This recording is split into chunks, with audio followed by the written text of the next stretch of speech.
Hello again. I was telling you about the Cantin ketogenic diet, and it eliminates red meat. It also eliminates dairy that includes not just milk, but even aged dairy like cheese and sour cream and yogurt, heavy cream. Love my heavy cream, but if it's hurting me, I don't want it. Eliminates alcohol, vegetable oils, including canola oil. No soy, obviously no GMOs or processed food. So you might be wondering what is left to eat. The permitted foods are poultry and fish, like chicken, turkey, shrimp, fish, eggs cooked in any way you can think of. Just not cooked in butter. You can cook them in coconut oil or olive oil. And those are some good oils on this diet. You can have nuts. That includes almonds, pecans, peanuts even. I wouldn't do cashews because they're just pretty high in carbs. It would be really difficult to eat a small enough amount of cashews to be in the diet. Also seeds and any nut flours, so almond flour, coconut flour, pecan flour, almond milk, cashew milk, as long as they are unsweetened. You have to make sure you get the unsweetened because in the stores they like to sweeten everything with sugar, and that's obviously not allowed. Non-dairy protein powder, tea and coffee, spices.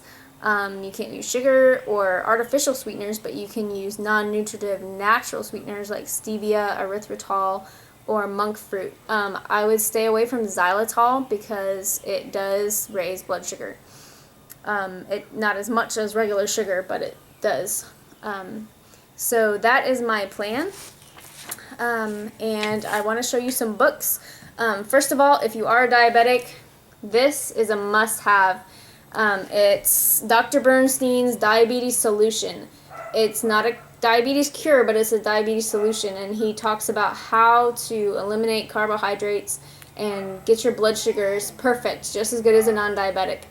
And he talks about the law of small numbers, where if you have a small amount of carbs and a small amount of insulin, the worst you can do is make small mistakes. If you have a large amount of carbs and you're trying to cover it with a large amount of insulin, you could potentially make huge mistakes, and your blood sugars can be through the roof, or they can be, in the dirt, and you're in the dirt too because you passed out because your blood sugar is so low.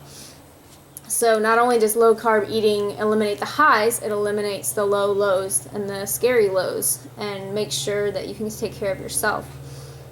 So this is an excellent book. Now, he doesn't necessarily recommend a ketogenic diet. His is just a little bit too high in protein for that, but it's still an excellent diet for any diabetic to be on. If you are type 2 diabetic, this might well cure your diabetes, quote unquote. And you could get off all your medication. A lot of type 2s do get off their medication when they follow a diet like this. But it's not quite enough for type 1s. So the diet that I want to try is the Cantin ketogenic diet. And here's the book.